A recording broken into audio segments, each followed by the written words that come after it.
अल्हम्दुलिल्लाह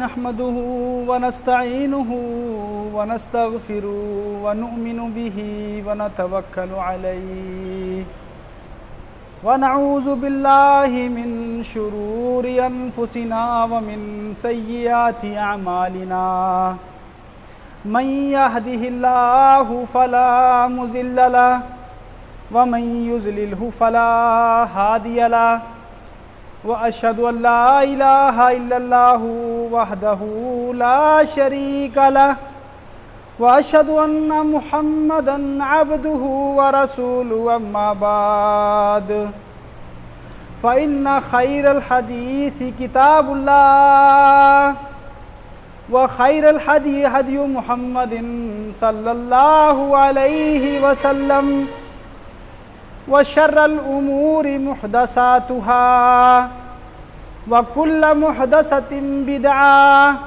व कुल्ल बिदअतिन ज़लाला व कुल्ल ज़लालतिन फिन्नार। औज़ु बिल्लाहि मिनश शैतानिर रजीम बिस्मिल्लाहिर रहमानिर रहीम। या अय्युहल्लज़ीना आमनू ला तदखुलू बुयूतन नबिय्यि इल्ला अन युअज़ना लकुम इला तआमिन गैरा नाज़िरीना इनाहु वलाकिन इज़ा दुईतुम फदखुलू फ़इज़ा तइमतुम फंतशिरू वला मुस्तअनिसीना लिहदीस इन्ना ज़ालिकुम काना युज़िन नबिय्य फ़यस्तहयी मिनकुम वल्लाहु ला यस्तहयी मिनल हक़ व इज़ा सअल्तमूहुन्ना मताअन फ़स्अलूहुन्ना मिन वराइ हिजाब ज़ालिकुम अत्हरु लिक़ुलूबिकुम व क़ुलूबिहिन्ना वमा कान लकुम अन तुज़ू रसूलल्लाहि वला अन तनकिहू अज़वाजहू मिन बादिही अबदा इन्ना ज़ालिकुम काना इंदल्लाहि अज़ीमा। तमाम किस्म दियां तारीफ़ां और बड़ाइयां उस अल्लाह रब्बुल इज़्ज़त दे लई जेड़ा कि अकल्ला है अपनी ज़ात दे विच अपनी खूबियां दे विच। अल्लाह की तारीफ़ तो बाद दरूदो सलाम होन सारे नबियां दे उपर, ख़ास तौर पर साढ़े आखिरी नबी हज़रत मुहम्मद मुस्तफ़ा सल्लल्लाहु अलैहि वसल्लम दे उपर अल्लाह दियां रहमतां अल्लाह दियां सलामतियां होन। भरावो, मैंने तुहाडे सामने सूरत अहज़ाब दी 53 नंबर आयत पढ़ी हैगी। सूरत अहज़ाब और आयत नंबर 53। इस आयत दे विच की हुक्म दिते गए हैं, की नसीहतां ने, अल्लाह के की पैगामात ने इस आयत दे विच, उसनूं असीं समझण दी कोशिश करांगे। भरावो, इस आयत दा मैं तुहाडे सामने तर्जमा रखां, अनुवाद रखां इस आयत दा, उस तो पहला मैं दसना चाहूँगा कि इस आयत दे आसमान तो उतरन दे पिछे एक कारण सी। ये आयत क्यों आसमान तो उतरी? किसी कारण दे कारण, किसी वजह दे कारण आसमान तो उतरी। वो कारण वजह की सी आसमान तो उतरन दा? कि जदों मुहम्मद सल्लल्लाहु अलैहि वसल्लम दा निकाह हज़रत ज़ैनब रज़ी अल्लाह तआला अन्हा दे नाल होया, उस वक्त आपने अपने साथियों को बुलाया, वलीमे की दावत की, खान वास्ते खाने की दावत के उपर बुलाया, जिदे उपर लोग आए, खाना खादा, चले गए। लेकिन कुछ 3 लोग इस तरह के थे जिहड़ा खाना खाने तो बाद देर रात तक बैठे रहे, गल्लां करते रहे, जिदे उपर मुहम्मद सल्लल्लाहु अलैहि वसल्लम को बड़ी तकलीफ महसूस हुई। तो अल्लाह ने फिर आयत नूं आसमान तो उतारिया। हुण असीं इस आयत को समझण की कोशिश करांगे। फरमाया या अय्युहल्लज़ीना आमनू, ऐ लोगो जिहड़े ईमान लैके आए हो, नबी दे घरां दे विच दाखिल ना होया करो, नबी दे घरां दे विच दाखिल ना होया करो, इत्थे तक कि तुहानूं इजाजत मिल जावे। जदों इजाजत मिल जाए फिर दाखिल होवे नबी दे घरां दे विच। और एक गल मैं एक गल ये दस देना चाहना हाँ कि सूरत अहज़ाब तो बाद ये हुक्म किदे हैं ना, नबी सल्लल्लाहु अलैहि वसल्लम के ताल्लुक दे नाल हुक्म ने ये, और नबी सल्लल्लाहु अलैहि वसल्लम नमूने के तौर पर साडे वास्ते नबी सल्लल्लाहु अलैहि वसल्लम नमूने के तौर पर ने। अहकाम नबी सल्लल्लाहु अलैहि वसल्लम दे हैं, लेकिन पूरी उम्मत दे लई हुक्म ने है, पूरी इंसानियत दे लई हुक्म ने। इस तो बाद सूरह नूर दे विच अहकामात आउंदे हन तमाम उम्मत दे लई। की फरमाया कि ऐ ईमान वालियो, नबी दे घर दे विच नबी दी इजाजत तो बगैर दाखिल ना होया करो। इला तामीन, खाने दे ऊपर, ये खाने दे ऊपर चले गए, इंतजार कर रहे हो बैठे खाने दा। इला तामीन गैर नाजरी इनाहू, इंतजार कर रहे हो खाने दे पक्कन दा, बैठे हुए उत्थे। लेकिन जदों तुहानू बुलाया जावे तां दाखिल हो जावो, और जदों खाना खा लवो फिर उत्थों निकल जावो, फिर चले जावो। गल्लां मारन, किस्से कहानियां मारन ना बैठ जावो। इन्ना ज़ालिकुम काना यूज़िन नबीया, तुहाडा इस तरह का रवैया, तुहाडा इस तरह करना कि उत्थे बैठ जाना नबी नूं तकलीफ दिंदा हैगा। लेकिन वो कहन लगे शर्माउंदे हन कि उठ के चले जाओ, शर्माउंदे हन कहन लगे हो, और अल्लाह हक कहन लगे शर्माउंदा नहीं हैगा। और अगे फरमाया वइज़ा सअलतुमूहुन्ना मतान फसअलूहुन्ना मिन वराई हिजाब, जब तुसी कोई चीज़ मंगिया करो, सवाल करया करो किसी चीज़ का, तब पर्दे दे पिछों मंगिया करो, पर्दे दे पिछों मंगिया करो। ये तुहाडे दिलां दे लई ज़्यादा पाक है, ये तुहाडे दिलां दे लई ज़्यादा पाक है। सहाबा इकराम नूं कहा गया, और नबी दी बीवियां दे दिलां दे लई ज़्यादा पाक है। देखो किड्डी बड़ी गल कही जा रही है, पर्दे दे पिछों सवाल करना, मंगना तुहाडे दिलां दे लई पाक है, नबी दी बीवियां दे दिलां दे लई पाक है। मैं अगे तुहाडे सामने इन्हां गल्लां दी हुण रखदा गल तुहाडे सामने संखेप नाल रखण दी कोशिश करदा। फरमाया कि या अय्युहल्लज़ीना आमनू, शुरुआत हो रही है की कह के, या अय्युहल्लज़ीना की कह के शुरुआत हो रही है, या अय्युहल्लज़ीना आमनू, ऐ लोगों जिहड़े ईमान लैके आए हो। की कह के आम तौर दे उपर कुराने पाक दे विच जिथे या अय्युहल्लज़ीना आमनू कह के गल कही जावे, अगली गल कही जावे, तो वह काहदा हुक्म हुंदा है? इबादत दा हुक्म हुंदा हैगा, ठीक है, ईमान दा हुक्म हुंदा हैगा। ऐ लोगो जिहड़े ईमान लैके आए हो, आम तौर दे उपर कुरान पाक दे विच जिथे ये गल कही जाती है, उस तो बाद अगली गल कादी हुंदी है? ईमान दी या इबादत दी। लेकिन इत्थे की है? इत्थे ना ईमान दी गल है ना इबादत दी गल है, गल कादी है? अखलाकियात दी, मामलात दी। ऐ लोगो जिहड़े ईमान लैके आए हो, नबी दे घर दे विच दाखिल ना होया करो बिना इजाजत तो। हुक्म कर दिता जा रहा है अखलाक दा, मामलात दा। तो इस तो की पता चलता है कि जिहड़ा साडा रहन सहन है, साडा उठना बैठना, साडा अदब और एहतराम ईमान तो बाहर नहीं हैगा, ये ईमान दा हिस्सा है। की पता चलता है कि यह ईमान दा एक हिस्सा हैगा। और किसी दे घर दे विच दाखिल होना, खास तौर दे उपर जिस वक्त खाने का वक्त होवे, इरादतन जाना किसी के घर दे विच जाके यह आस ला के जाना, उम्मीद ला के जाना कि खाने का वक्त है, जाऊंगा बैठूंगा खाना खान नूं मिलूगा, बुरी आदत है यह।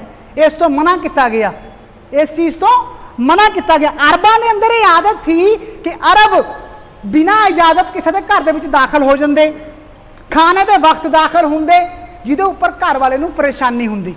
बाज़ दफ़ा खाना हैगा नहीं हैगा, थोड़ा है कि है कि नहीं है, अलग अलग हालात होंगे ना, अलग अलग मामले होंगे हैं। तो अरबां के अंदर ये आदत थी जिस तो मना किया गया। किस हुक्म नबी सल्लल्लाहु अलैहि वसल्लम दिता गया है कि नबी के घर दे विच ना दाखिल होवो, लेकिन हुक्म तमाम इंसानियत वास्ते, उम्मत वास्ते आम है। और इस तरह बिना बुलाए किसी के मेहमान बन जाना, किसी ने बुलाया नहीं गा, अपने आप चले गए उठ के मुंह चक के, बुरी गंदी आदत है, इस तो बाज रहना चाहिए हैगा। और अगे फरमाया गया वलाकिन इज़ा दुईतुम फदखुलू, लेकिन जदों तुहानू बुलाया जावे फिर दाखिल हो जावो। हुक्म दिता गया है, किस चीज़ का हुक्म दिता गया है कि जदों बुलाया जावे फिर दाखिल हो जाओ, फिर देर ना करो। क्योंकि अगर सानू किसी ने बुलाया है दावत के उपर, असी देर करते हाँ तो दूसरे नू तकलीफ होगी, इंतजार दे विच बैठूगा, खाना ठंडा हो सकता हैगा, या फिर जिहड़े मेहमान ऑलरेडी पहला तो आ चुके हैं उन्होंने इंतजार करना पऊगा। बुरी आदत है, जिस टाइम बुलाया जाए वक्त की पाबंदी करके जा लगो अगले दे।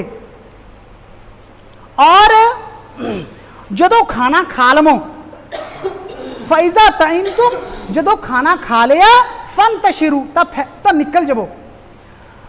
वला मुस्तअनिसीन लि हदीस, किस्से कहानियां मारन वास्ते, लंबी लंबी कहानियां करने वास्ते बैठ ना जावो उत्थे। किसी ने दावत के उपर बुलाया है, अगर जिसने दावत के उपर बुलाया हैगा अगर वो अपनी खुशी के नाल थोड़ी देर बिठाना चाहे, गल्लां बातां मारना चाहे, हरज भी कोई नहीं हैगा। लेकिन खाना खा लिया, किसी ने यहाँ डेरा जमा के बैठ जाना, किसी को तकलीफ पहुँचाना, दूसरा खुल के अपना कोई काम भी नहीं कर सकता हैगा, काट मार के अगला बैठा होया हैगा। तो कहा गया कि जदों बुलाया जाए दाखिल हो जाओ, खाना खा लवो, निकल जाओ। कुरान इस आयत के विच जिहड़ा इस्लाम का मिजाज है ना, इस्लाम का मिजाज वो बारे पता चलता है। किस चीज़ का मिजाज? इस्लाम का मिजाज दरम्यानी मिजाज है। ये नहीं कहा गया कि ये गल नहीं कही गई कि खाने के उपर खाने वास्ते इकट्ठा होना ही नहीं चाहिए, ये फालतू दी गल्लां ने, ये तो गल कही नहीं गई। खाने वास्ते इकट्ठा होवो, आओ बैठो, यारां दोस्तां नूं बुलावो, लेकिन हद दे विच पर्दे का एहतमाम करते हुए यारां दोस्तां नूं बुलाओ, आओ बैठो, खाओ पियो, चले जाओ। ये नहीं गल कही कि खाने वास्ते इकट्ठा ही नहीं होना चाहिए।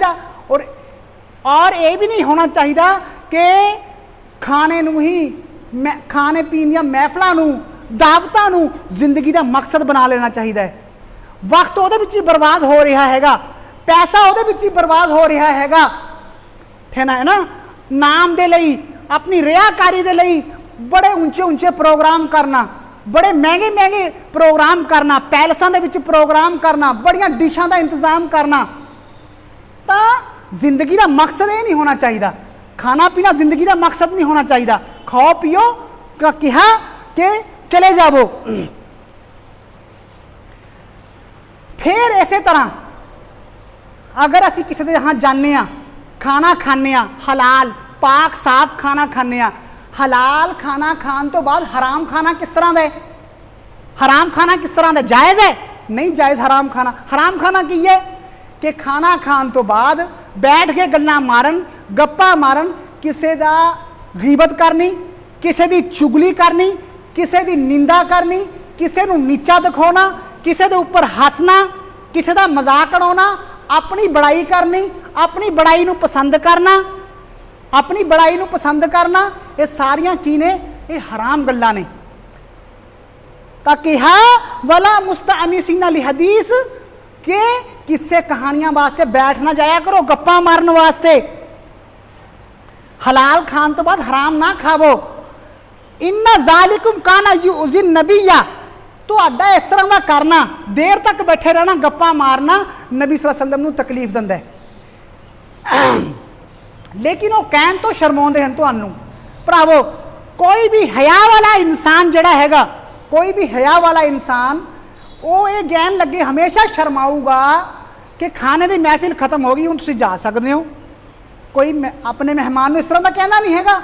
लेकिन यह आपां नूं खुद ख्याल रखना चाहिए है कि टाइम हो चलिया, उठो जाओ। तो शरीफ इंसान हमेशा इन्हां गल्लां तो बचूगा। इस तरह भरावो जिहड़े खाने दी मजलिसां हुंदियां ने, खाने दी दावतां हुंदियां ने, उन्हां दे विच बुरियां गल्लां की हुंदियां कि जिसने बुलाया है, जिसने तुहानूं बुलाया है, तुसीं उहनूं कोई अहमियत ना देवो, तुसीं उत्थे जावो, जाके अपनियां ही गल्लां छेड़ के बैठ जावो। बुरी आदत है, गंदी आदत है ये। और भरावो जिस तरह इबादत ईमान दियां गल्लां नूं आम किया जाता है, जिस तरह इबादत नूं और अकीदे दियां गल्लां नूं ईमान दियां गल्लां नूं आम किया जाता है, इस तरह जरूरत है कि अखलाकियात दियां गल्लां नूं मामलात दियां गल्लां नूं आम किया जाए। इस बात की जरूरत हैगी। तो ये सारियां गल्लां किहड़ियां हन? ये सारियां गल्लां अखलाकियात के संबंध दे विच हन, मामलात के संबंध दे विच हन। इन्हां नूं भी आम करना चाहिए, ये ईमान का हिस्सा है। ये अगे सुनो की फरमाया व इज़ा सअलतमुहुन्ना मतान फसअलूहुन्ना मिन वराई हिजाब। किनू कहा गया? सहाबा इकराम नूं कहा गया, नबी दे साथियां नूं कहा गया। की कहा गया? जदों तुसीं नबी दी बीवियां तो कोई चीज़ मंगो तो पर्दे दे पिछों मंगिया करो। हज़रत उमर रज़ियल्लाहु तआला अन्हु ने, ध्यान देवो मेरे वाल, हज़रत उमर रज़ियल्लाहु तआला अन्हु ने अल्लाह दे नबी नूं अपनी ख्वाहिश जाहिर की, ऐ अल्लाह दे नबी तुहाडे कोल चंगे और माड़े हर प्रकार के बंदे आउंदे हन, तुहाडे कोले चंगे और माड़े हर प्रकार के बंदे आउंदे हन, तुसीं क्यों नहीं अपनी बीवियां नूं पर्दे का हुक्म दे दिंदे? तो इस बात के उपर किने जाहिर की? हज़रत उमर ने। इस दे उपर अल्लाह ने पर्दे का हुक्म नाजिल कर दिता कि जदों तुसीं नबी दी बीवियां तो कोई चीज़ मंगिया करो, पर्दे के पिछों मंगिया करो। ये हुक्म आने तो बाद हज़रत अनस रज़ियल्लाहु तआला अन्हु जेड़े आप दे गुलाम थे, घर दे विच आउंदे जांदे थे, लेकिन गैर महरम थे, लेकिन गैर महरम थे, तब पर्दा घर के मूहरे टंग दिता गया। बिना इजाजत तो हुण कोई होर घर दे विच दाखिल नहीं होगा। इन्हां गल्लां दा सानू ख्याल रखना पऊगा, इन्हां गल्लां दा सानू ख्याल रखना पऊगा। तां हज़रत अनस नूं अंदर आउण दी इजाजत जिहड़ी हैगी वो नहीं रही हैगी, घर दे अगे पर्दा तान दिता। अगे सुनो कितनी प्यारी गल कही गई हैगी। जिहड़ा पर्दा पर्दा पर्दा रोया जाता है, पर्दे दे बारे हुक्म दिते जाते हैं पर्दे दे, कौन किन्ना पर्दा करदा साडे समाज दे विच सब नूं पता है। देखो कितनी प्यारी गल कही गई है, ज़ालिकुम अतहरू लिकुलूबिकुम व कुलूबिहिन्ना। लोगो पर्दा करना, पर्दा क्यों किया जाता है, वजह की है पर्दा करन दी? ये तुहाडे दिलां दे लई ज़्यादा पवित्र है और नबी दी बीवियां दे दिलां दे लई ज़्यादा पवित्र है। पर्दा करना सहाबा इकराम नूं कहा जा रहा है, नबी दे साथियां नूं, पर्दा करना तुहाडे दिलां दे लई ज़्यादा पवित्र है और नबी दी बीवियां दे लई ज़्यादा पवित्र है। दुनिया दे विच सहाबा इकराम तो और नबी दी बीवियां तो कोई पाक दामन हो सकता है? नहीं हो सकता। उत्थे अल्लाह ने हुक्म दिता है कि पर्दा करना ज़्यादा दिलां दे लई पाक है, पवित्र है। भरावो शैतान दा कम की है? भरावो शैतान दा कम की है? दिलां दे विच वसवसा पैदा करना। शैतान दा कम की है? दिलां दे विच गंदे ख्यालात पैदा करना। अगर पर्दे दे पिछों गल की जाऊगी तो वसवसे की कोई गल ही नहीं हैगी, तो बेहयाई की कोई गल ही नहीं हैगी। किसी भी इंसान एक गल होर ध्यान नाल समझ लेनी चाहिए है।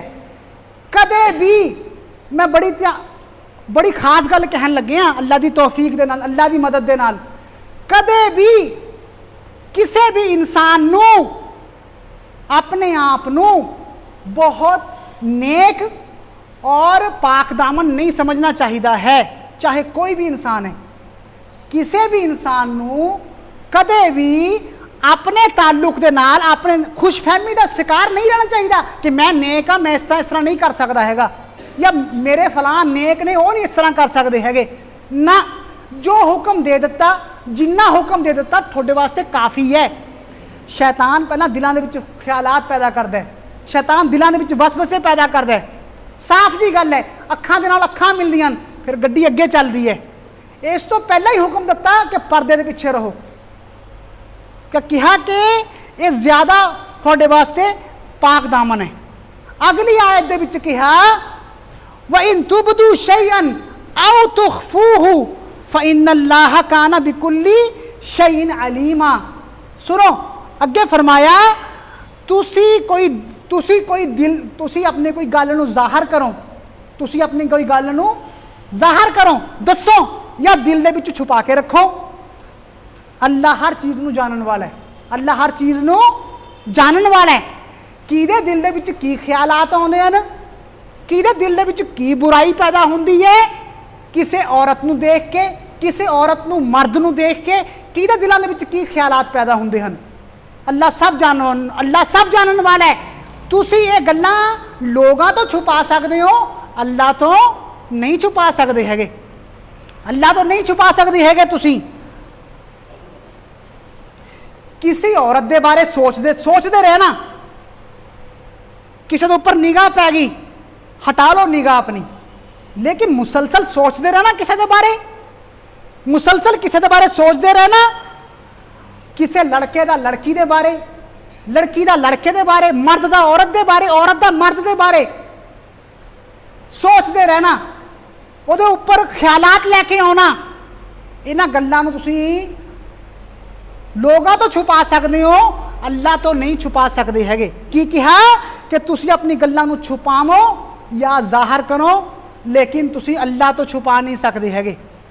उस तो बाद अगे फरमाया गया कि तुहाडे वास्ते कोई हरज नहीं हैगा, ऐ लोको तुहाडे वास्ते कोई हरज नहीं कि तुसीं अपने बापां तो पर्दा ना करो, अपने भरावां तो पर्दा ना करो, अपने भतीजियां तो पर्दा ना करो, अपने भांजियां तो पर्दा ना करो।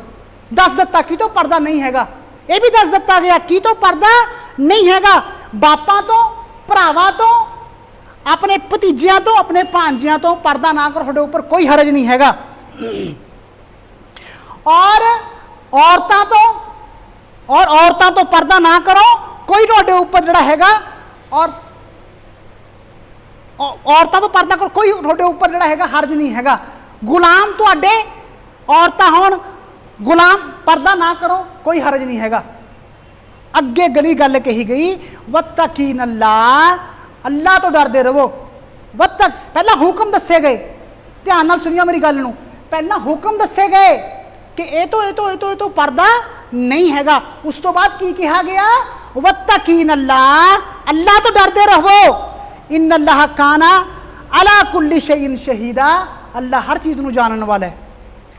इस कुरान की इस आयत दे विच उन्हां लोगों वास्ते भी जवाब है जिहड़े कहंदे हन कि तकवा तां दिल दे विच होना चाहिए, पर्दा दिल दा होना चाहिए हैगा, बाकी पर्दियां दी लोड़ नहीं हैगी, बाकी उपरले पर्दियां दी लोड़ नहीं हैगी। इस कुरान की इस आयत दे विच जवाब उन्हां दे लई मौजूद है। क्यों जवाब? पहला हुक्म दस्सिया गया, पहला कानून दस्सिया गया, हुक्म दस्सिया गया, ये तो पर्दा नहीं हैगा। हुक्म दस्से बगैर, कानून दस्से बगैर ये नहीं कहा गया कि तकवा इख्तियार करो, कि कल्ला तकवा इख्तियार कर लो, पर्दे की लोड़ नहीं हैगी, ये तो गल कही नहीं गई। और इस तरह वत्तकीन अल्लाह हुक्म दस्सिया गया, उस तो बाद की कहा गया वत्तकीन अल्लाह, अल्लाह तो डरते रहो।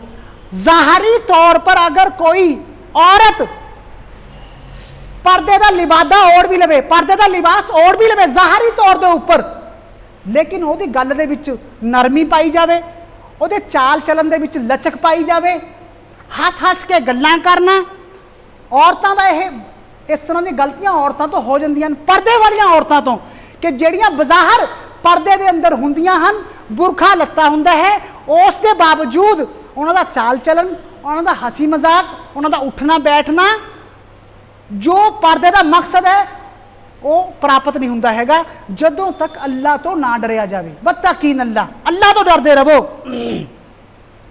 अगर ज़ाहरी तौर के उपर पर्दा किया जाऊगा और इन्हां गल्लां दा ख्याल नहीं किया जाऊगा, तो जो पर्दे का असल मकसद है वो हासिल नहीं हुंदा हैगा। तो मैं अल्लाह तो दुआ करदा हाँ कि अल्लाह रब्बुल इज़्ज़त सानू ਸਾਰਿਆਂ ਨੂੰ ਪਾਕ ਪਵਿੱਤਰ ਹਯਾ ਵਾਲੀ ਜ਼ਿੰਦਗੀ ਇਖਤਿਆਰ ਕਰਨ ਦੀ ਤੌਫੀਕ ਦੇਣ। ਭਰਾਵੋ, ਸਮਾਜ ਦੇ ਵਿੱਚ ਬੇਹਯਾਈ ਬਹੁਤ ਆਮ ਹੈ।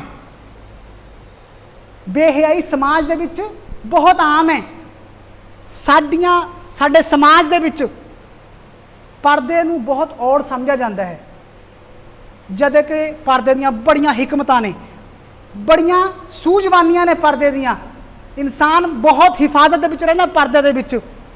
ਜਿਹੜਾ ਮੋਤੀ ਹੁੰਦਾ ਹੈ, ਜਿਹੜਾ ਹੀਰਾ ਹੁੰਦਾ, ਉਹਨੂੰ ਛੁਪਾ ਕੇ ਰੱਖਿਆ ਜਾਂਦਾ ਹੈ। ਇਸੇ ਤਰ੍ਹਾਂ ਔਰਤ ਵੀ ਛੁਪਾਉਣ ਦੇ ਯੋਗ ਚੀਜ਼ ਹੈ। ਮਰਦ ਇਹ ਨਹੀਂ ਹੈ ਕਿ ਮਰਦ ਛੁੱਟੀ, ਮਰਦ ਜਿਹੜੇ ਖੁੱਲੇ ਹਨ। ਮਰਦ ਆਪਣੀ ਨਿਗਾਹਾਂ ਨੂੰ ਥੱਲੇ ਰੱਖਣ, ਮਰਦ ਆਪਣੀ ਨਿਗਾਹਾਂ ਨੂੰ ਥੱਲੇ ਰੱਖਣ। ਤਾਂ ਭਰਾਵੋ, ਕਹਿਣ ਦਾ ਮਤਲਬ ਇਹ, ਸਮਾਜ ਬਹੁਤ ਬੁਰਾ ਹੈ, ਆਪਣੀ ਇੱਜ਼ਤ ਆਪਣੇ ਇਖਤਿਆਰ ਦੇ ਵਿੱਚ ਹੈ। ਆਪਣੀ ਇੱਜ਼ਤ ਆਪਣੇ ਇਖਤਿਆਰ ਦੇ ਵਿੱਚ ਹੈ। ਜ਼ਿਆਦਾ ਮਾਡਰਨ ਬਣਨ ਦੀ ਲੋੜ ਨਹੀਂ ਹੈਗੀ। ਪਰਦੇ ਦਾ ਅਹਿਤਮਾਮ ਕਰਨਾ ਚਾਹੀਦਾ ਹੈਗਾ। ਹਯਾ ਵਾਲੀ ਜ਼ਿੰਦਗੀ ਇਖਤਿਆਰ ਕਰਨੀ ਚਾਹੀਦੀ ਹੈਗੀ। ਅੱਲਾ ਤੋਂ ਦੁਆ ਹੈ ਕਿ ਅੱਲਾ ਰੱਬੁਲ ਇੱਜ਼ਤ ਸਾਨੂੰ ਸਾਰਿਆਂ ਨੂੰ ਇਸਲਾਮ ਦੇ ਹੁਕਮਾਂ ਦੇ ਉੱਪਰ ਅਮਲ ਕਰਨ ਦੀ ਤੌਫੀਕ ਦੇਵੇ ਔਰ ਅਸੀਂ ਆਪਣੀ ਜ਼ਿੰਦਗੀਆਂ ਨੂੰ ਪਰਦੇ ਦੇ ਮੁਤਾਬਕ ਢਾਲੀਏ ਔਰ ਅਸੀਂ ਆਪਣੇ ਮਾਮਲਾਤ ਨੂੰ, ਆਪਣੇ ਅਖਲਾਕ ਨੂੰ, ਆਪਣੇ ਕਿਰਦਾਰ ਨੂੰ ਕੁਰਾਨ ਦੇ ਹੁਕਮਾਂ ਦੇ ਮੁਤਾਬਕ ਜਿਹੜਾ ਹੈਗਾ ਬਣਾਉਣ ਵਾਲੇ ਬਣੀਏ। ਜਿਸ ਤਰ੍ਹਾਂ ਕਿ ਇਹਨਾਂ ਗੱਲਾਂ ਦੇ ਵਿੱਚ ਦੱਸਿਆ ਗਿਆ ਹੈ, ਬਿਲਾ ਇਜਾਜ਼ਤ ਕਿਸੇ ਦੇ ਘਰ ਦੇ ਵਿੱਚ ਨਾ ਜਾਓ, ਖਾਣੇ ਦੇ ਉੱਪਰ ਇੰਤਜ਼ਾਰ ਕਰਵਾਓ ਨਾ, ਜਦੋਂ ਹੁਕਮ ਦਿੱਤਾ ਜਾਵੇ ਚਲੇ ਜਾਓ। ਜਿਹੜੇ ਇਹ ਸਾਰੀਆਂ ਗੱਲਾਂ ਕੀ ਨੇ, ਅਖਲਾਕ ਦੇ ਨਾਲ ਸੰਬੰਧ ਰੱਖਦੀਆਂ ਹਨ। ਇਹਨਾਂ ਗੱਲਾਂ ਦਾ ਵੀ ਖਿਆਲ ਰੱਖਣਾ ਚਾਹੀਦਾ ਹੈ। ਅੱਲਾ ਤੋਂ ਦੁਆ ਹੈ, ਅੱਲਾ ज़्यादा ਤੋਂ ज़्यादा अमल करने की तौफीक देवे। व आखिर दावाना अल्हम्दुलिल्लाह।